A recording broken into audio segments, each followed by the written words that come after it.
10 p.m. That means the service shuts down at 9 and buses replace trains during that early access.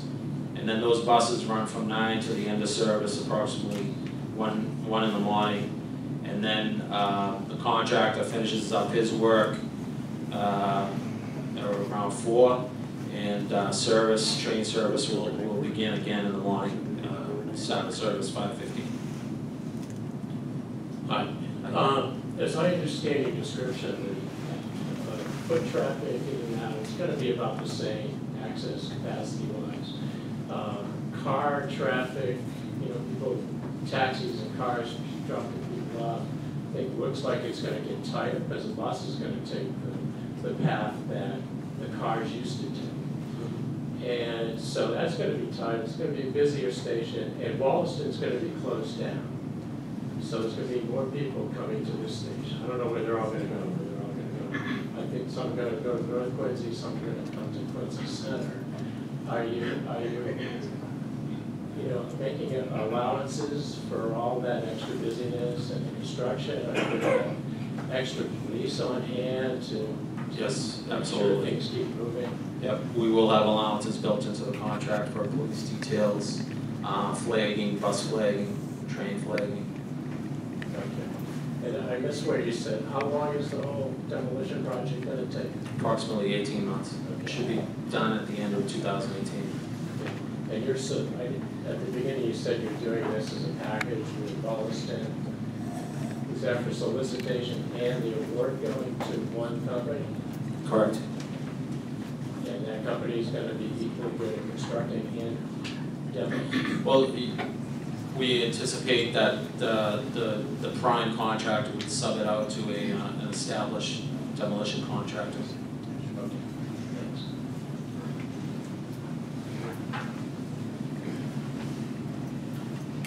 Could you show me the kiss and ride area, please?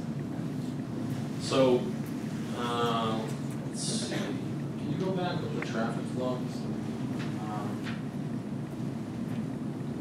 So the kiss and ride, the buses will be here. The kiss and ride will basically between the taxis that are lined up on the median of that strip there. And so people will just have to drop off there. There'll be a stop sign, as they do now. It'll just be tighter. We'll have police details in place to make sure that no one is, when they're waiting for their loved ones, is blocking bus service. So it will be like today, except we'll have police details and ensure flow. Just a point of clarification. Effective immediately, we no longer refer to these as kiss and rides. They are designated drop-off areas. The MBTA is doing quite a few projects at the same time in Quincy, and it sounds like there's a lot of possibility for development. You're not quite sure what that'll be yet. And what I would like to know is the MBTA taking into consideration the contractors that you use and whether or not they are contractors that obey all the safety rules and wage and employment laws?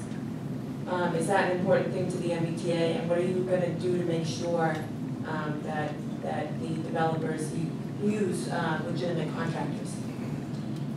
The developers, ma'am, or the contractor for this demo? Both.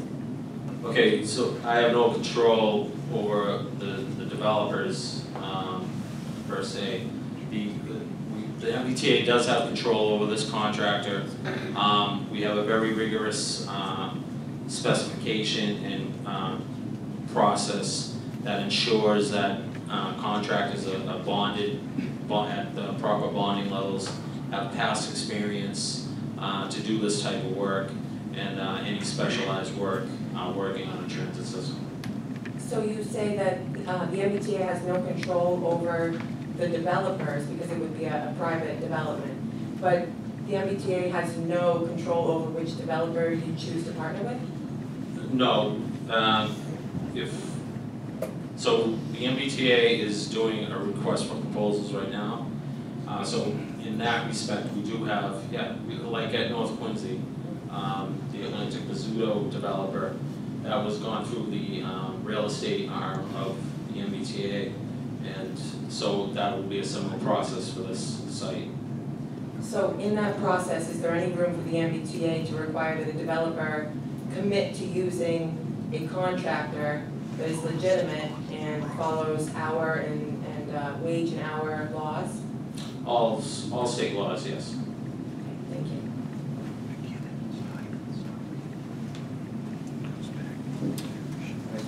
She hasn't been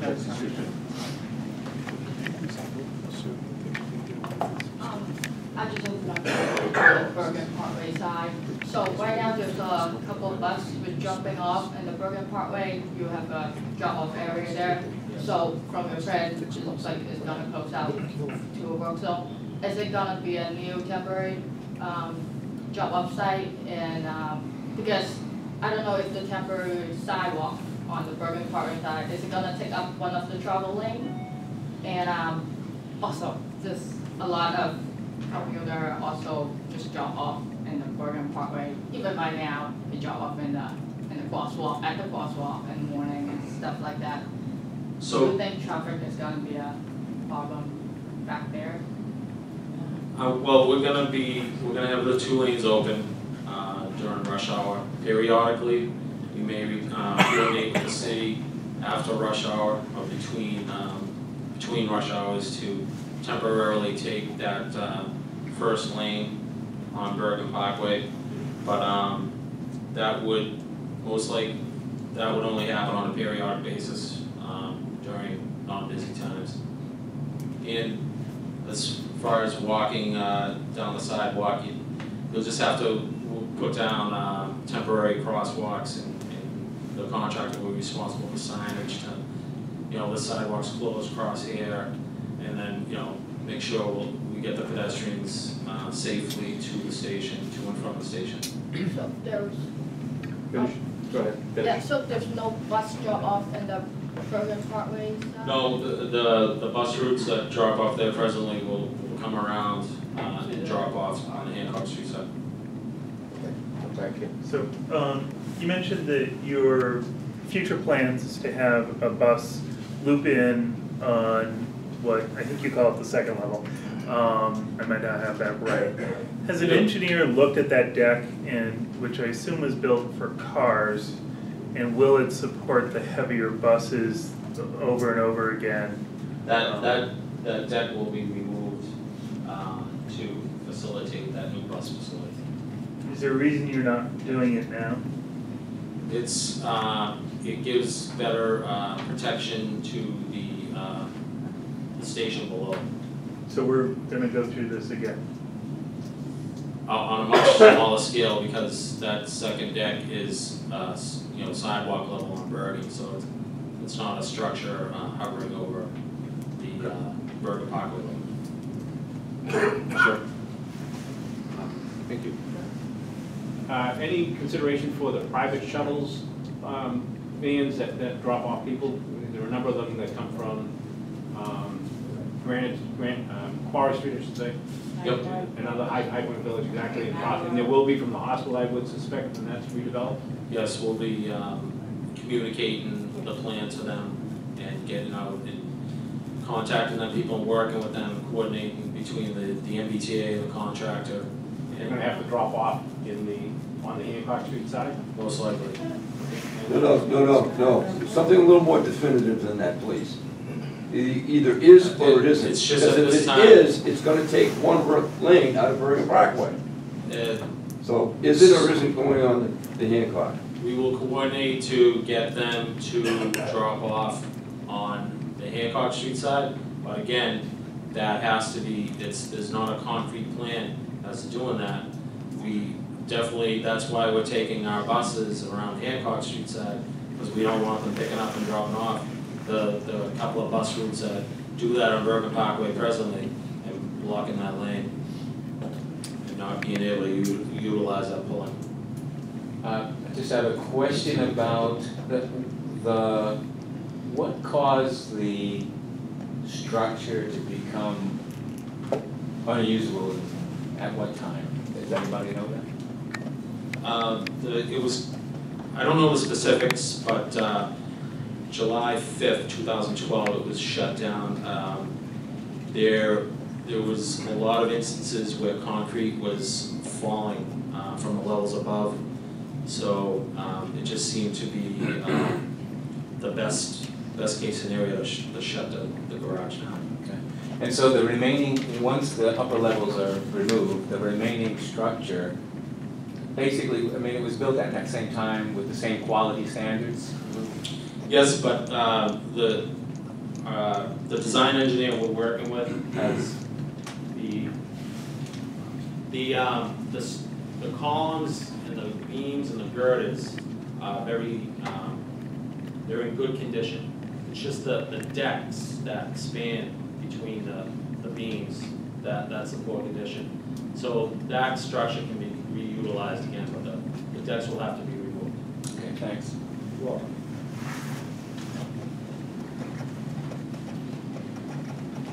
Are there any plans to build noise or visual barriers? Much of the red line is above ground in Quincy, and I think it'd be really nice to maybe, there's an old chain link fence between Freedom Park and T. But it'd really be nice to have something a little more substantial. There's no plans for that right now, but it's an idea that we can explore. No, it's ready to go. My understanding is that they're going to be doing Braintree, Quincy Adams, and this demo at the same time. But those are primarily garage work. They're not going to be doing anything significant to the platform. Correct. Getting to the platform might be a little bit.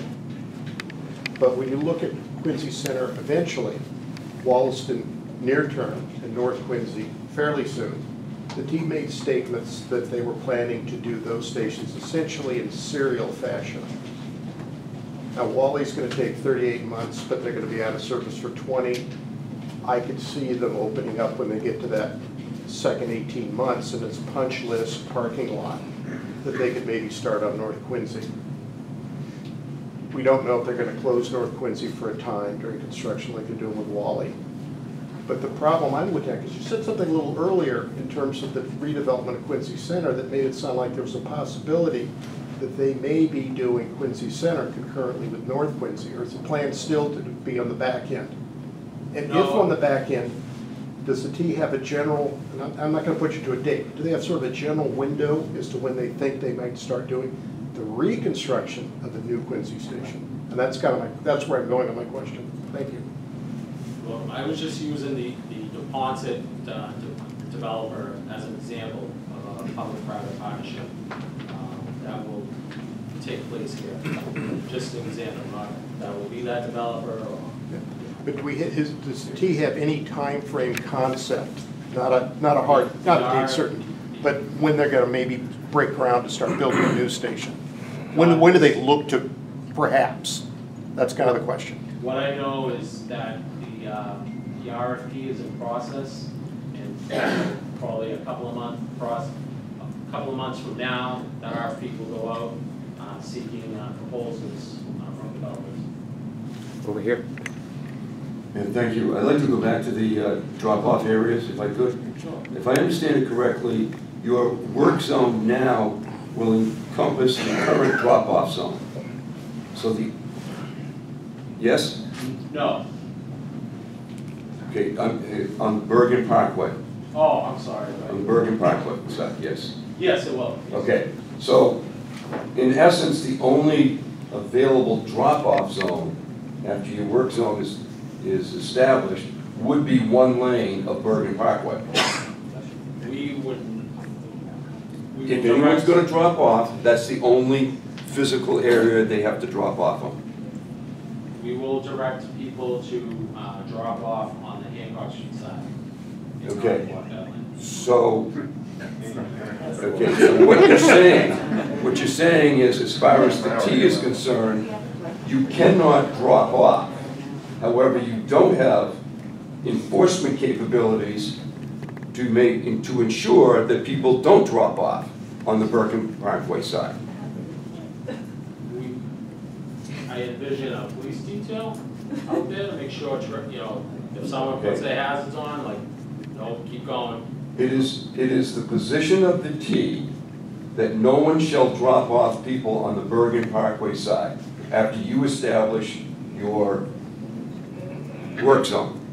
Correct. Okay, so therefore, is that, when people do that, are they in violation of what? Is that city or is that T?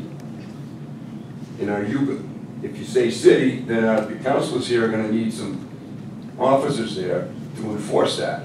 Because that's a dangerous situation when people, especially if it's a van with multiple people. So, you're coordinating that with the T police or the city of Quincy We'll police? be between both agencies. I'm sure they'll be sharing the details, and we will work that out to make sure that doesn't happen.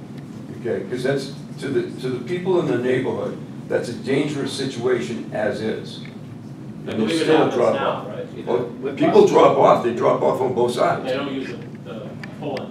Yeah. Yes, but they also use the other side too, and then people run across the road. In the meantime, it backs traffic up, or people come around the corner, they come up the hill, they find something, including T-buses, parked in the middle of the street. So, you know, it's a real concern for the neighborhood, I'm sure. I'd just like to add something to that. Within the scope of this project and all the other projects that the MBTA has planned for the city of Quincy, public safety is our #1 priority. And it is driving many of the decisions that we've made to date in terms of these projects. If we see any type of situation created by this particular demolition project, we will address them with our resources in the MBTA and the city's resources. We will work together. I think you've seen a strong showing of support from city councilors. We know we have the support from the state delegation. We know we have the support from the mayor's office. We are committed to making this project a success and a safe one. Someone else have a question? I was gonna say, I'll defer to others first. This might be a little outside the scope, but I am concerned as someone who relies 100% on public transportation about when there's closures on evening and weekends. You know, I know you're going to coordinate between all the different ones. If there's a plan in place to make sure that the buses are frequent enough and that they're in general accessible, not just handicap, of course, but also, you know, like a lot of people, I get my groceries, I do everything that, and I have found a lot of times as they've done the winter resiliency when it affects Quincy Center that it's considerably slower and often the capability is not easy to handle, and I'm a very healthy, well woman, so it's got to be hard for others as well. So I'm just concerned about that both from the T side and also from the city side.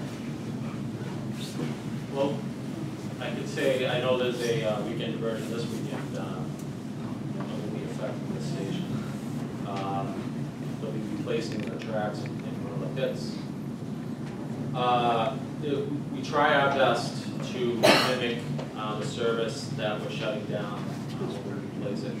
I know it's not the same, they're not as big as a 6-hour red line train, but we try to match the frequency, try to get to where you're going.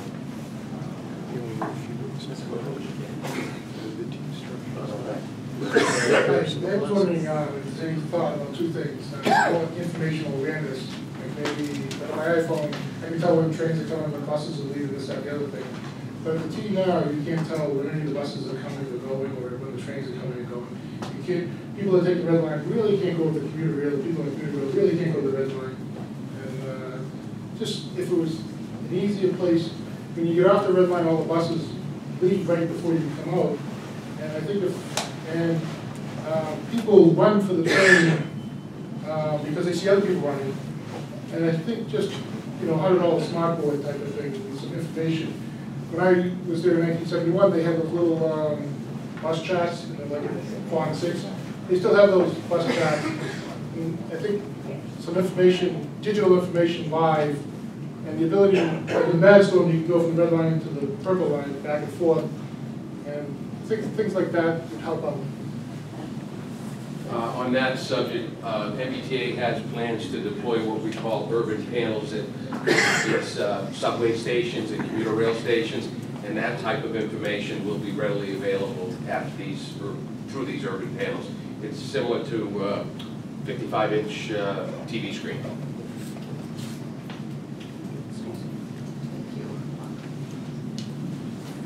I actually have two different things I wanted to say. The first one being, along that perimeter on Bergen Parkway, you had said that you didn't think that it would be, that it would protrude out on Bergen Parkway during rush hour, and then if it did, it would only be in limited circumstances. Is that correct? No, sorry. I meant to say that, say after like 9 o'clock. In the morning? 9 o'clock in the morning, because that's when the traffic's going into Boston. So after 9, working through with the city, coordination with the city, we request bumping out and taking that lane for, working with the traffic being lighter after 9 o'clock or thereabouts, and then getting, sucking that lane back in around 3 before the afternoon rush. So I'd suggest maybe making it a little bit later than 9, because I think at 9 it's still pretty heavy, but whatever, you can do your own traffic study to figure that out. But I guess what I'd ask is that there be something maybe written into the contractual documents or whatever that actually say that, so that there's not any wiggle room there to really interfere with the traffic. And also, if it does bump out into Bergen Parkway, then it has to go back in at 3 o'clock, weekends, it can't come back out. Like we have on Washington Street across from the library, there's some sort of construction going on, and there's a bump out in the road on Washington Street, and weekends, the traffic road can't get around, but there's no reason for it, nothing's going on. So that's what I asked that happen. And my other point is, it's kind of frustrating because I feel like we're getting like just a little picture here of what's really going to go on. You guys are just part of that little picture. You're probably feeling some of the effects of that. But we're not seeing the whole the plan. And it sounds like somewhere there's a plan. And that plan includes a turnaround of buses to come out of Bergen Parkway. And that's been decided.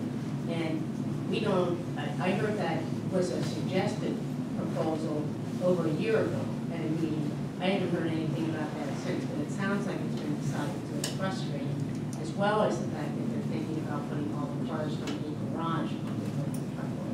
So that, it's frustrating because you just have a piece of that picture. It sounds like you don't have anything to do with that bus turnaround being developed. Is that right? That's correct.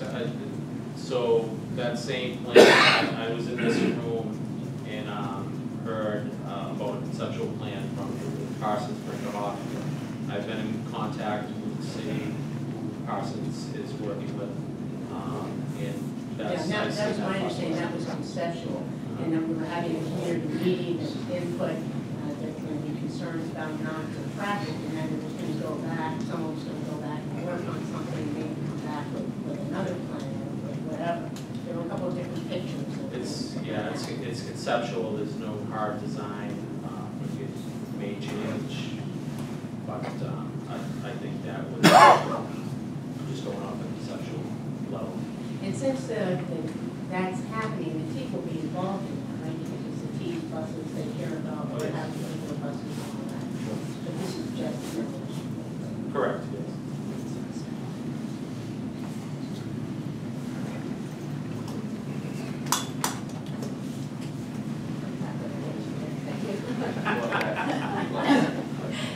Just a quick question. I can see that this is just obviously demo, it's just kind of money for that.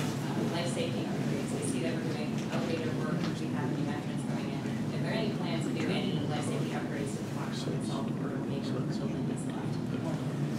Not at this time, but part of that conceptual plan is an organization of central station.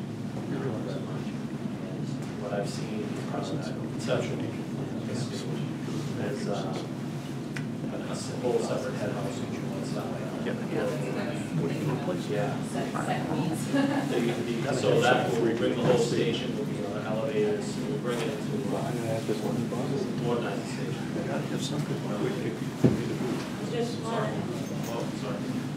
Just, and the city officials can help me out on this,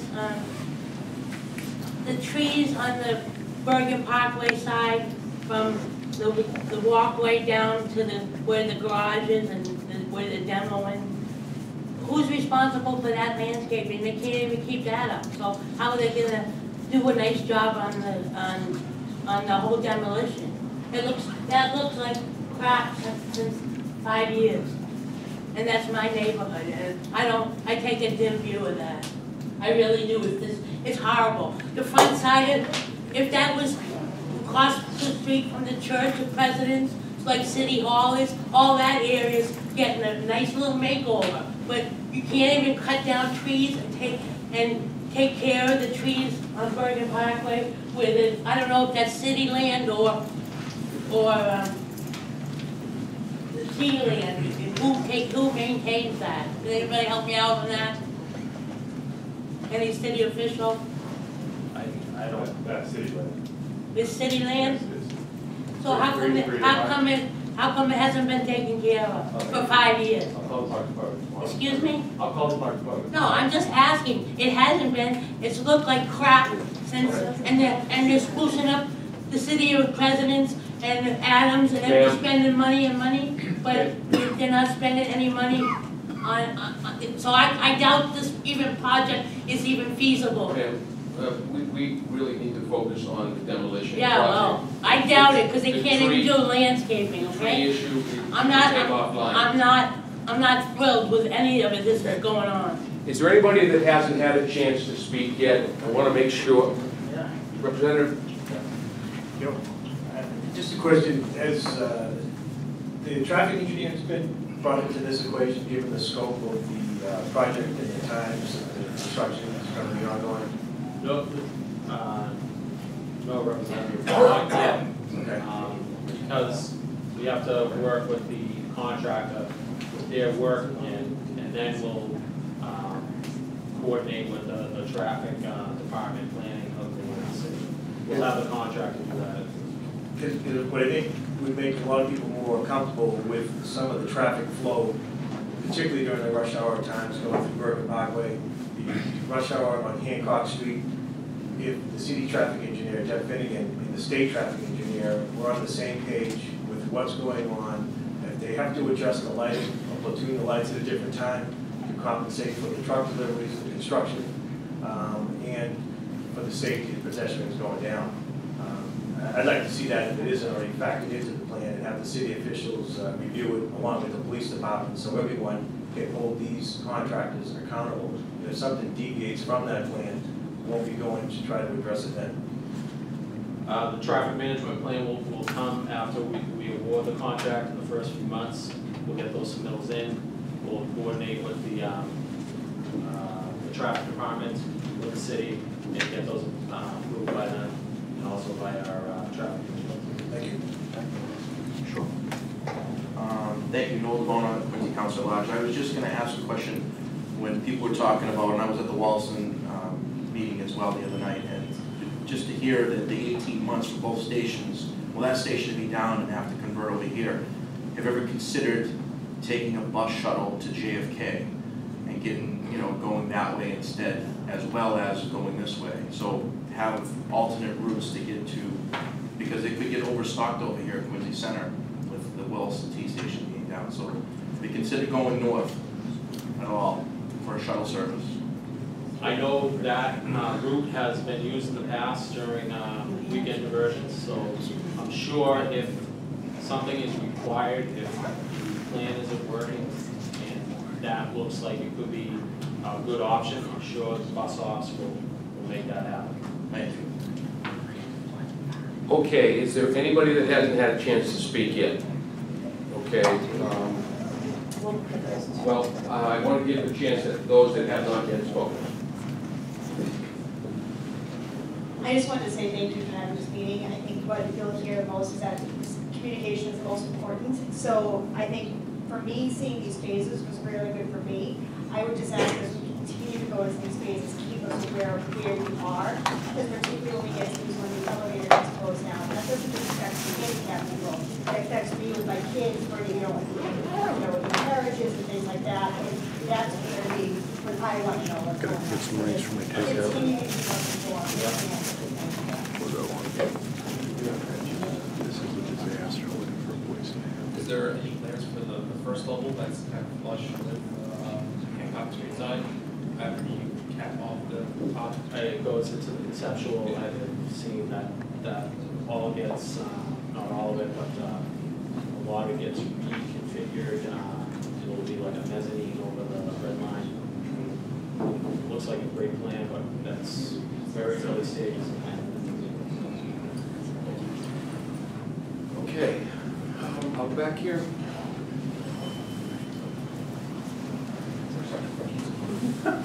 So when this is all done, there's right now 2 entrances at the south end of the station on the Hancock side and the Bergen side. You're closing the Bergen side when I'm doing this walkway down to the commuter entrance. When the demo's done, what entrances and exits will be left? Is it just going to be that still that we're left with for however long, or is the entrance going to be No, open I'm back up? sorry, I forgot to mention, we'll reopen the Bergen Street stairway. Okay. We're done. Okay.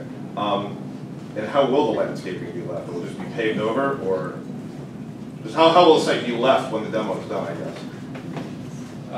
The site, basically there'll be a fence around the whole parking garage, tightened to it, to the structure now, the perimeter of the structure. And that'll just be left until some development happens. Correct.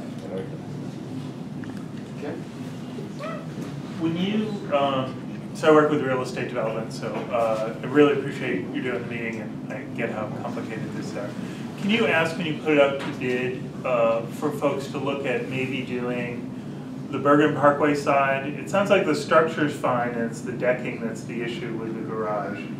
And to come, like, let's say from the Bergen side, and not do all the fencing on the Hancock side, maybe demo halfway in, and then look at redoing the Hancock side and opening the Bergen side back up somewhat. And I realize it's not exact, but instead of just clearing the path for the whole thing all at once, asking the bidders to look at a phasing of doing it so you don't just wipe out the whole thing for the whole 18 months. So the phasing plan that's in the plans that go out for bid is suggested. It is, they don't have to follow it, but if they come up with a different plan, they have to submit it. It has to be reviewed and approved. So that well may happen, a different phasing approach that we weren't aware of. This is just to allow contractors to formulate their bids on the job. Everybody has another question over here, and then I think what I'd like to do is conclude with this woman's question and throw it open to any of the elected officials that may want to wrap things up for us. Just to follow up to his question, once this is awarded and before construction begins, are you going to have another meeting to let us know what the final plan is as opposed to the proposed? We definitely will. Okay, thank you.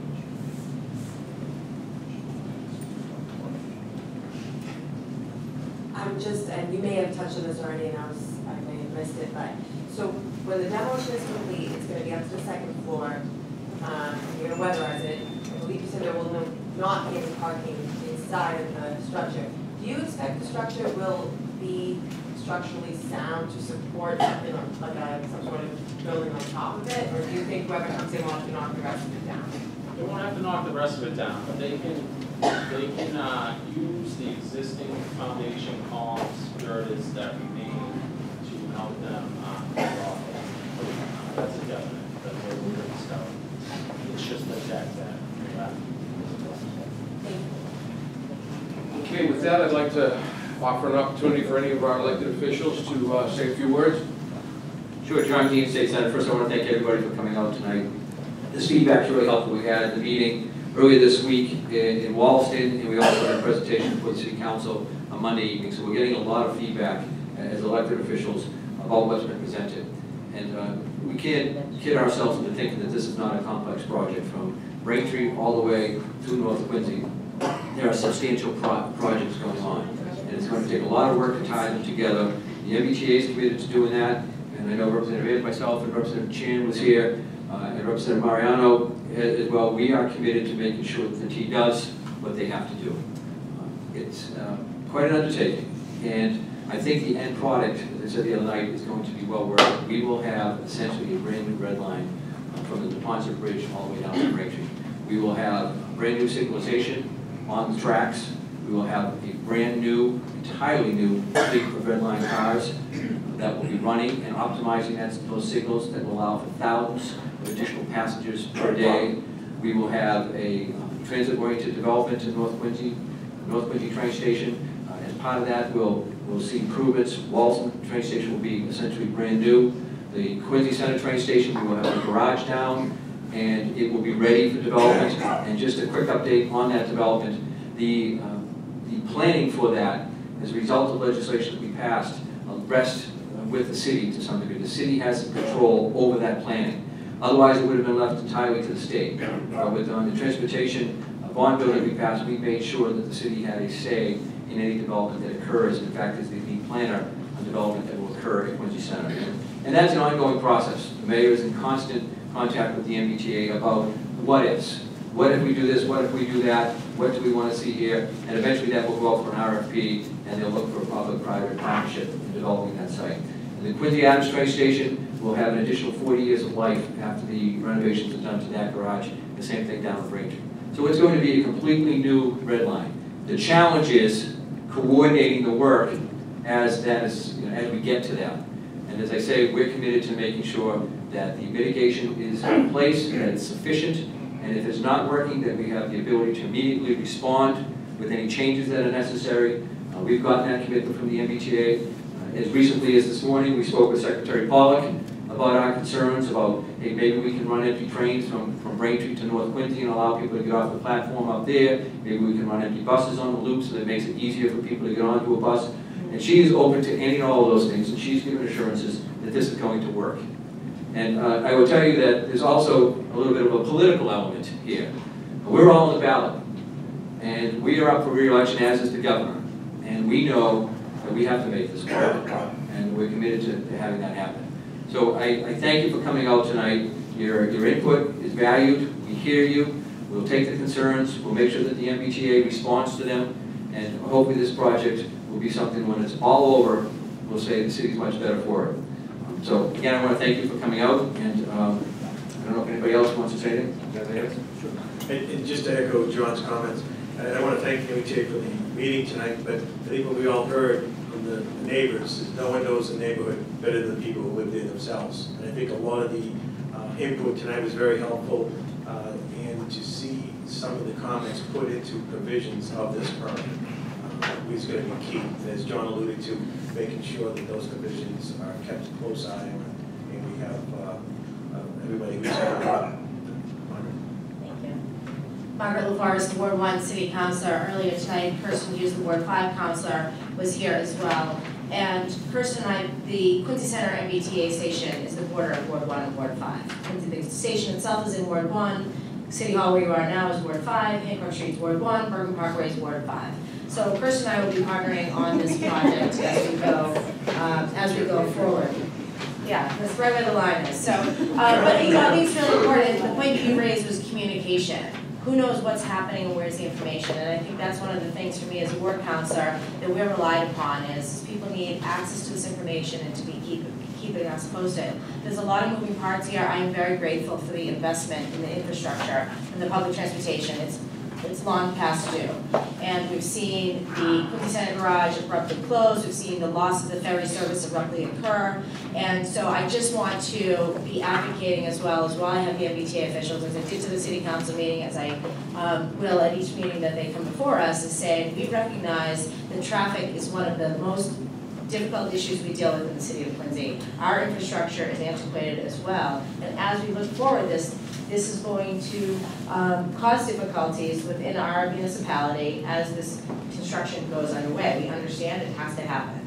but what can we do to alleviate the pressure? And I really want you to talk about, and I know particularly Senator Keenan and Rep. Ayers and the mayor have been strong advocates for ferry service. The Neponset Bridge is a nightmare to drive over. People are going to be frustrated with the MBTA. They're thinking, well, I'm just going to drive in today. That's further complicating things. If there's something we can be doing to get people off the road and take advantage of the water transportation into Boston, I really feel that that's an avenue that needs to be further explored. I understand the infrastructure isn't in place. We've had some pilot programs with Winthrop, and we're going to hope to continue putting options together, but really alternative transportation into Boston from the South Shore. I understand we have commuter rail, we have Red Line, but we really need to see that it's not just Quincy we're talking about these resources for, it's the entire South Shore. To get to Boston, you're coming through Quincy, we need options, we need alternatives, and I ask you to explore those. Thank you. Thank you, Councilor. Councilor Yang. So, hi, I'm Councilor Yang, I'm a Councilor at Large, and I just want to echo my colleagues' thoughts here. I mean, we're all going to be working in tandem and together with the planning process, but there's a lot of moving parts. Councilor Forrest and Councilor Hughes are wonderful contacts to get in touch with for your input, your feedback, questions, and concerns. But obviously, a lot of this is going to be driven by the MBTA. So, at the Wollaston meeting the other day, we provided information to contact via email, online information that we can use to also just access and look for updates, as well as a hard address where we can send hard letters to if anybody has concerns. So can we just end with you providing that information? Because again, everyone has access to us as well, but if we have questions or if somebody has a question directly that they want to ask the MBTA, if you can provide that, that'd be great. Thank you. Thank you. So with respect to the information, after each one of these presentations, we post the presentations at the MBTA.com website. So currently you have Quincy City Council presentation, you have the Wollaston presentation, you will have the Quincy Center demolition presentation effective tomorrow, and on the 11th we will present Quincy Adams garage renovation, and that will be on the website. There are also links to the project managers for other information you might seek. If you want to send an email, you can send that to me. I'm the Community Relations Director for Mass DOT, and I can filter through any of your MBTA-related questions that you might have. My email address is rick.colon@dot.state.ma.us. And I know it's long. You can get in touch with me through Councilor Yang or any one of the city councils. They know where to find me. Okay? So again, I want to thank the state delegation, the city council for coming out. You know you've got their support. We are going to work through this together. Sorry, Rick, can you just provide the hard address in case, some people like to send letters. Okay, hard address for mailing letters or requests for information. You can send that to me as well. It's Rick Colon, C-O-L-O-N, Mass DOT, 10 Park Plaza, Suite 4160, and that's Boston 02116. And I have a few business cards if people would like them on your way out. Okay? Thank you all for coming out. Thank you. Thank you.